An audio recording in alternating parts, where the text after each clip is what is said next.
श्रीकांत और चर्चा पे परिचर्चा में आज हमारे मेहमान फिर एक बार हैं वरिष्ठ पत्रकार अमित सोनी जी। और आज हम कुछ चुनाव पर विश्लेषण करेंगे और चाहेंगे उनसे कि कुछ सवाल जो गूंज रहे हैं प्रदेश में उसके वो सटीक कुछ जवाब सामने ला सकें। नमस्कार अमित जी। चुनाव का बिगुल तो आपने बजवा दिया है, वो तो हो गया। आखिर सरकार की व्यवस्था क्या रही कि आनन फानन में अचानक चुनाव की घोषणा करनी पड़ी? नहीं, चुनाव का तैयारी तो पिछले एक महीने से चल रहा था, मतदाता सूची का में नाम जोड़ना घटाना ये सब कुछ, लेकिन चुनाव डिले होने का कारण ये किसी की समझ में नहीं आया है और डेफिनेटली इससे थोड़ा सा लोग अचंभित है इस निर्णय से कि इतने शॉर्ट टाइम में चुनाव कराना, आखिर ये क्या व्यवस्था थी सरकार के सामने, ये सवाल है सबके सामने। ये जो चुनाव की जो डेट बढ़ रही थी उसको लेकर विपक्षियों का यह आरोप रहा कि विष्णुदेव सरकार के पास चुनाव में जाने के लिए कोई विशेष मुद्दा नहीं थे, इसलिए बढ़ाया गया। चुनाव में जाने के लिए कोई मुद्दा नहीं था, ये तो एक महीने पहले भी वही चीज हो सकता था, एक महीने बाद भी चुनाव कराने का वो कंडीशन वही है आज भी। अब ये डिपेंड करता है कि विपक्ष इसमें कितना लाभ ले सकता है। ये पहले जहां आचार संहिता लगती रही 45 दिनों की, फिर उसके बाद चुनाव होते रहे उसके मध्य में, लेकिन अब तो सरकार ने आनन फानन में 30 दिनों में ही पूरा मैदान पे झोंक दिया है। शासन को, प्रशासन को, मतदाता को, प्रत्याशियों को। हाँ, ये बात है कि 30 दिन के अंदर चुनाव होना, ये शायद हम लोग अपने इस जीवन काल में पहली बार देख रहे हैं कि इतने शॉर्ट टाइम में चुनाव आचार संहिता लागू हो और मतदान मतगणना और शहर सरकार और पंचायत की सरकार का गठन हो जाएगा। लेकिन इसके पीछे एक तर्क ये भी है कि 3 मार्च से बोर्ड के परीक्षा भी शुरू होने वाले हैं, फिर उसके बाद होम एग्जाम शुरू हो जाएंगे, तो अगर और डिले करते तो फिर चुनाव मई और जून में चला जाता, तो शायद फिर उस समय थोड़ा संभव हो जाता, क्योंकि बारिश और फिर और भी कई तरीके की दिक्कतें आती सामने। सरकार के इस निर्णय से तो कोई जो जितने चुनाव में उतरने वाले मैदान हैं या जो भी सैनिक रूपी कार्यकर्ता हैं, कोई खुश नहीं है कि इतना टाइम ही नहीं दिया है, ना प्रचार का, ना कुछ सोचने का, ना समझने का। नहीं, अभी तक तो डेफिनेटली दोनों पार्टी की तरफ से प्रत्याशी तय नहीं है अभी। तो सबसे बड़ा दिक्कत तो ये है कि प्रत्याशी जब दोनों अपने अपने पत्ते खोलने के लिए इंतजार कर रहे हैं एक दूसरे का कि पहले कौन अपना पत्ता खोले, फिर वो अपने प्रत्याशी का नाम घोषित करेंगे, तो अभी तो सबसे बड़ा चुनौती दोनों पार्टी के सामने है। देखिए, नगरीय निकाय में तो आप 10 नगरीय निकाय प्रदेश में हैं, आप उसमें कर सकते हैं कि जो पार्टी के आका होंगे वो निर्णय करके रखे होंगे कि ये फलाने को हमको ये चुनाव लड़ाना है। अपना जो गुटी चलता है राजनीति में उससे भी तालमेल करके एक सोच लिए होंगे, लेकिन बाकी लोग के लिए तो दिक्कत नहीं हो जाएगा? पार्षद हो गया, त्रिस्तरीय जो पंचायत चुनाव, उनके लिए प्रत्याशी चयन एक टेढ़ा खीर नहीं हो जाएगा? पार्षद और नगर निगम और नगर पालिका चुनाव में अध्यक्ष पद के लिए अगर वो तो पहले से तय कर लिए होंगे पार्टी के जो आला कमान है कि किसको टिकट देना है और किसको चुनाव मैदान में उतारना है पार्षद के लिए, तो ये सब तो वो पहले से तय कर चुके होंगे। लेकिन जो पंचायत चुनाव वहाँ पर वो सीधे पार्टी चुनाव में नहीं उतरती, वहाँ पर तो चेहरा होता है पंचायत का, गांव का, तो वो केवल बैक सपोर्ट होता है पीछे से पार्टी का कि ये उसके लिए काम करते हैं। तो पंचायत चुनाव में इसका बहुत ज़्यादा असर देखने को नहीं मिलेगा, लेकिन नगरीय निकाय चुनाव में इसका थोड़ा असर रहेगा, क्योंकि पार्टी को काम करने, जो प्रत्याशी है उसको उतना काम करने का समय नहीं मिल पाएगा।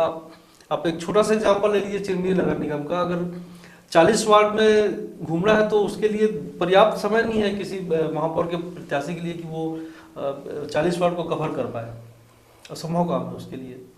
दूसरी रूप में कहा जाए तो मतदाता भी चुनाव का सही मजा नहीं ले पाएंगे जब प्रत्याशी उनके घर के सामने पहुंच ही नहीं पाएंगे। नहीं, मतदाता को मतलब उतना इंटरटेन करने की जरूरत नहीं है इसमें, इंटरटेन कार्यकर्ता नहीं हो पाएंगे इसमें, ये थोड़ा सा दिक्कत है, क्योंकि कार्यकर्ता को भी समय चाहिए वोट मांगने जाने के लिए अपने बूथ में, अपने वार्ड में, तो उसके लिए सबसे बड़ा चैलेंजिंग काम होगा कि वो अपने महापौर पद के प्रत्याशी का फेस घर घर तक कैसे पहुंचा पाएगा, ये तो बहुत बड़ा चुनौती है।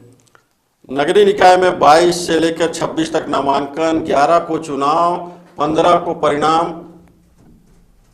उसी प्रकार उसमें पंचायत चुनाव में भी वही स्थिति है 3 दिन में चुनाव और उसके दूसरे दिन परिणाम। पंचायत में तो ये खैर ठीक है, वो चलता है कि वहाँ पर एक ट्रेडिशनल है, वहाँ के चुनाव अलग ही स्तर पे होता है। लेकिन नगरीय निकाय चुनाव जो है ये रैपिड फायर राउंड टाइप का हो गया चुनाव, मतलब इसमें एकदम क्विक डिसीजन आएगा कि आपको प्रत्याशी बनाया गया है, फिर वो नॉमिनेशन होगा और उसके बाद तत्काल फिर उसको अपने काम में भिड़ना पड़ेगा। तो ये रैपिड फायर चुनाव हो गया है। क्या मूड, किस प्रकार, जो आप लोग का आकलन क्या कहता है? नगरीय निकाय में लगभग 44 लाख से ज़्यादा मतदाता नेताओं का भविष्य करेंगे, पार्टी का भविष्य करेंगे, किसी को पक्ष में बैठाएंगे, किसी को विपक्ष में बैठाएंगे। वहीं पंचायत में 1,58,00,000 से ज़्यादा लोग पूरा सत्ता की बागडोर को प्रभावित करेंगे। पंचायत चुनाव में तो वो एक अलग किस्म का चुनाव है, तो वहाँ पर जो साधना था सरकार को, वो अपना काम धान के राशि और ये सब करके वो अपना साध चुकी है। लेकिन नगरीय निकाय चुनाव में थोड़ा सा दिक्कत है, क्योंकि नगरीय निकाय चुनाव में तो स्थानीय स्तर पर चुनाव होना है। और पिछले 1 साल का अगर आप देखेंगे वो पूरा कि क्या काम हुआ है, डेवलपमेंट हुआ है नगर निगम में या नगर पालिका में, तो ज़्यादातर नगर पालिका नगर निगम में कांग्रेस की सरकार थी। तो उनका तो आरोप है कि 1 साल से कोई फंड उनको रिलीज ही नहीं हुआ है काम करने के लिए। तो उनके पास एक बहाना है बोलने के लिए, पर सत्ता पक्ष के पास कुछ बोलने के लिए नहीं है कि अगर नगर निगम स्तर पे कोई काम नहीं हो पा रहा तो वो क्या बोलेगी जाकर के वहाँ पर पब्लिक के बीच में।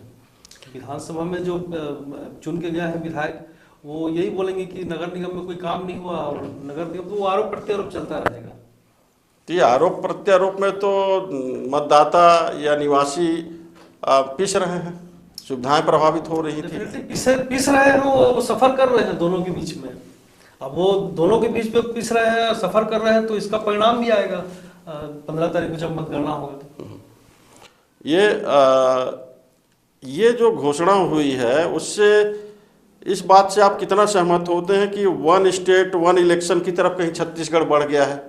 नहीं, वो ऐसा तो लग नहीं रहा, क्योंकि दोनों चुनाव अलग अलग तिथि में होना है। तो 1 स्टेट 1 इलेक्शन का इससे बहुत ज़्यादा कोई लेना देना।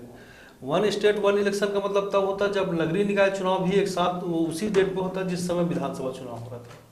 तो वो एक कदम बता सकते थे कि ये उस तरफ दिशा में बढ़ रहे हैं। जिस प्रकार विष्णुदेव सरकार ने आनन फानन में चुनाव की घोषणा की, चाहे नगरीय निकाय हो चाहे त्रिस्तरीय चुनाव हो, सबको परेशानी में डाला है। विशेषकर शासक दल के लोग और ज़्यादा परेशान हैं। उनके समर्थक, उनके मतदाताओं को ये कहना रहा कि हमें भी भुलावे में रखा गया, जिसका खामियाजा कहीं शासक दल को तो नहीं भोगना पड़ेगा, या फिर विपक्ष जिस तरीके से निश्चिंत होकर बैठा रहा, उसकी कोई तैयारियां मैदान पर उतनी पुरजोर ढंग से नहीं दिख रही थी जिस प्रकार दिखनी चाहिए, या ये आनन फानन में निर्णय उसे तो बड़ा नुकसान नहीं पहुंचाया गया, जिसके लिए आपको फरवरी माह का इंतजार करना पड़ेगा।